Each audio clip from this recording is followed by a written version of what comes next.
The number of nurses leaving the profession in England has hit a record high, according to new analysis by the Nuffield Trust. More than 40,000 qualified nurses left NHS employment. That's 11.5% of the total. 61 emergency zones downgraded in 24 hours. 5,700 life or death calls rerouted. Response times in some regions stretched to nearly triple the national target. That is the state of Britain's emergency system this week. A system that didn't crack, it buckled. For months, ambulance crews have warned that rising violence linked to illegal migration hotspots and neighborhood flashpoints has turned routine call-outs into high-risk operations. Not isolated incidents, not rare confrontations, a pattern, spreading, hardening, escalating. And now, for the first time, the consequences are happening in plain sight. Across England, paramedic teams began requesting tactical backup for calls that would normally require none, citing threats, harassment, and increasingly aggressive crowds surrounding emergency vehicles. Several regions temporarily restricted nighttime deployments after crews reported being followed, blocked, or surrounded while trying to reach patients. One internal briefing described the situation in brutally simple terms. We are losing safe access to parts of our own cities. Ministers insist everything is stable. NHS leadership talks about temporary strain. But leaked correspondence from emergency dispatch hubs tells a very different story. One of crews overwhelmed, frightened, and openly questioning whether the government has any plan at all. And the most alarming shift isn't logistical, it's psychological. Because when frontline medics begin doubting the safety of the job, when they start asking whether the next 999 call will lead them into a crowd more hostile than the crisis, that's when a country must confront a darker question. If the people trained to save us cannot move freely anymore, what does that mean for the rest of Britain? If you want reporting that cuts through the political varnish, take 1 second to like and subscribe. It genuinely helps. The breaking point didn't arrive with a dramatic flash. It arrived quietly, through scattered 999 calls that suddenly began sounding nothing like normal emergencies. The first warning came from South Manchester, where a paramedic crew responding to what should have been a routine chest pain call found themselves stalled behind a crowd outside a disputed migrant housing block. Residents argued, shouted, blocked access, and refused to move even after sirens were activated. By the time police arrived, the patient was already being moved by neighbors, a risky intervention that should never have been necessary. 2 hours later, a similar pattern emerged in East London, this time involving an intoxicated brawl spilling onto the road. A crew attempting to reach a stabbing victim was hemmed in by bystanders filming, shouting, and refusing to clear the path. "Scene unsafe," the dispatcher logged. A phrase that should be rare, but is now appearing in reports across the country with unsettling frequency. By midday, an internal NHS command dashboard flagged something unprecedented: a nationwide spike in obstructed access incidents, nearly triple the weekly average. And crucially, these incidents weren't random. They clustered around the same hotspots repeatedly, neighborhoods already strained by migration pressures, overcrowded housing, and ongoing local tensions. Officials refused to say it publicly, but senior emergency planners describe it behind closed doors as a breakdown of social boundaries. People no longer step aside when an ambulance arrives. They crowd around, they confront, they escalate.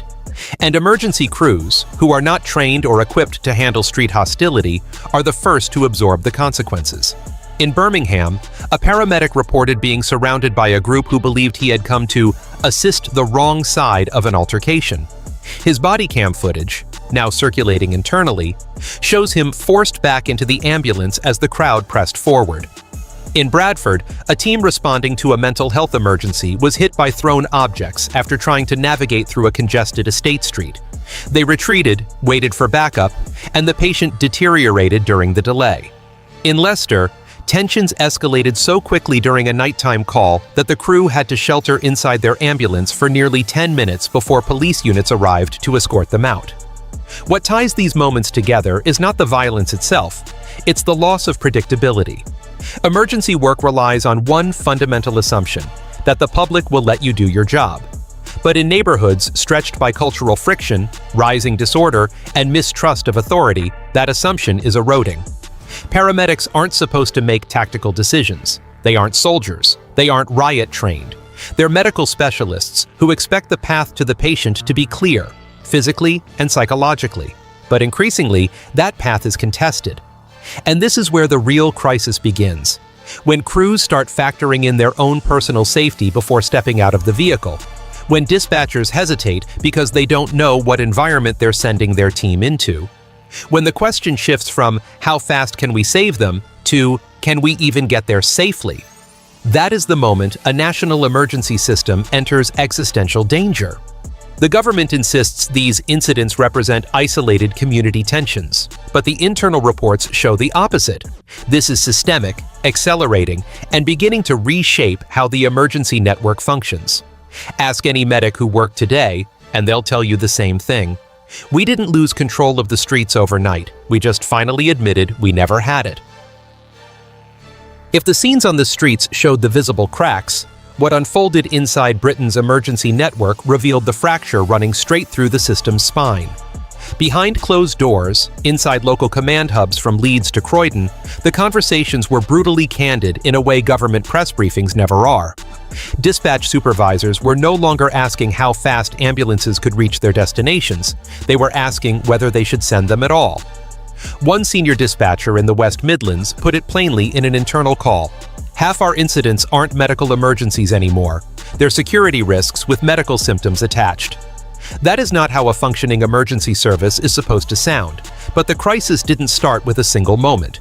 It grew gradually, call after call, incident after incident, until the system began to fold under weight it was never designed to carry. Inside the London Emergency Coordination Centre, tension was visible even through the closed shutters. Operators hunched over headsets, updating risk assessments not hourly but minute to minute. Routes that had been standard for years were suddenly classified as unsafe. Certain neighborhoods required mandatory police escort before a medic could even approach the doorway.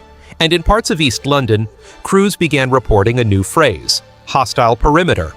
That term has historically been reserved for major disorder events, riots, terror incidents, large-scale violence.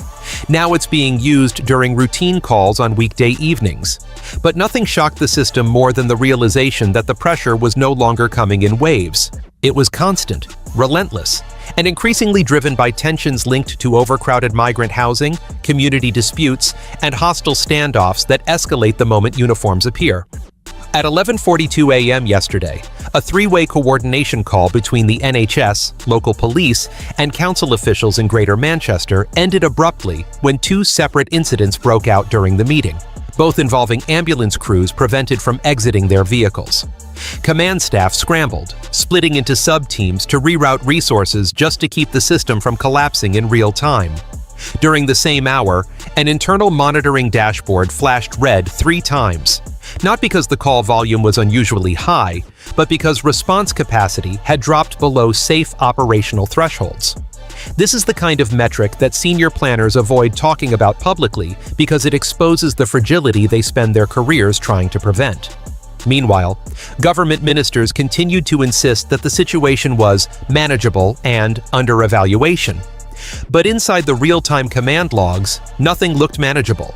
In one region, a medic team refused to enter a residential block without police backup after receiving threats from a crowd gathered around an earlier disturbance. Police response arrived, but 20 minutes late because they were already stretched across 3 other incidents in the same district. In another region, an ambulance responding to a stroke call was forced to delay patient movement after someone attempted to force open the rear door. That patient survived, but barely. And the crew later wrote in their post-incident report that they no longer recognize the environment in which they work. Even NHS leadership, normally cautious in its language, privately acknowledged that the crisis is no longer medical. It is socio-political. Paramedics are not leaving scenes because of workload. They are leaving because they feel unsafe. And a system built entirely on speed, trust, and unobstructed access cannot operate when the streets themselves have become unstable. But perhaps the most telling moment came from a leaked internal briefing circulated late last night, warning that the emergency network is now facing compounded degradation. In simpler terms, every hour of disruption makes the next hour worse. It is a spiral. Everyone inside the system knows it. One exhausted operations manager, after a 17-hour shift, summarized the situation with a clarity you will never hear from a podium. We're patching holes faster than we can count them, and sooner or later, there won't be enough hands left. This is no longer about delayed ambulances. It is about a country discovering, in real time, that its emergency network depends on a level of public order that no longer exists in every neighborhood. The government says the situation is under control. The people running the crisis say the opposite. And as the gap between those two realities widens, Britain is left confronting a question far more urgent than anyone in Westminster seems willing to address. If the emergency system cannot protect itself, how is it supposed to protect the rest of the country? Inside Westminster, the official line remains confident. The system is responding. The situation is monitored. Resources are being deployed accordingly. But speak to anyone working inside emergency operations, and you'll hear a very different sentence repeated again and again. Downing Street has no idea how fragile this has become. The blind spot isn't about data, it's about distance. While paramedics document scenes they can no longer safely enter, ministers speak in abstract terms. Capacity management, cross-department cooperation, community engagement strategies. None of those phrases describe the reality of a medic refusing to step out of a vehicle because a crowd has formed around the ambulance doors. None of them explain why some regions have quietly begun shifting low-priority calls onto volunteer responders just to keep the core service alive. But the biggest gap, the one that defines this entire crisis, is the government's refusal to acknowledge the role that rising social tension, overcrowded housing, and unregulated migrant clusters are playing in destabilizing frontline response. In private, senior officials admit the link clearly. In public, they pretend it doesn't exist. Earlier this week, an internal Home Office analysis warned that environmental volatility linked to unverified arrivals has already begun overwhelming service routes in 5 major cities.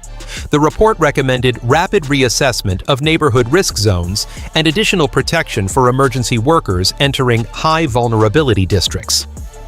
None of those recommendations appeared in the government's televised statements. Instead, spokespersons repeated the same carefully polished reassurance. Britain's emergency infrastructure remains resilient. Resilient is not the word used inside the operations rooms. Words like strained, unpredictable, and unsustainable appear far more often. Even more striking is the political hesitation. Several advisors pushed for the Prime Minister to address the nation at the height of the disruption, but Starmer declined, worried that acknowledging the scale would invite questions his government isn't prepared to answer. Questions like, why did emergency services spend the past year warning about rising operational risks that were repeatedly deprioritized? Why were frontline staff reporting safety concerns long before the walkouts began? Why is the government still insisting the system is stable when those running it describe the situation as hours away from structural breach? The truth is uncomfortable. Westminster is reacting to a crisis it assumed it could manage from spreadsheets, not streets. And that disconnect between the polished calm of official statements and the volatile reality on the ground is the blind spot now threatening to widen into a full-scale political liability. One senior insider, speaking off record, said it bluntly. Ministers think this is a staffing dispute. It isn't. It's a public order crisis wearing a medical uniform. For weeks, the government insisted everything was under control. Tonight, that assurance rings hollow, because once a system built on constant readiness begins to hesitate, once emergency crews start weighing their own safety before the public's, once the front line loses confidence that the government understands what they're facing, the entire country steps onto uncertain ground. And that is the blind spot Westminster still refuses to look at directly. Tonight, Britain is left with a question no government statement has answered. If paramedics are hesitating, if neighborhoods are volatile, if emergency routes are no longer guaranteed safe, then who exactly is protecting the public? For days, officials have spoken in rehearsed reassurance. The system is stable, the response is coordinated, services remain robust. But everyone watching knows the truth.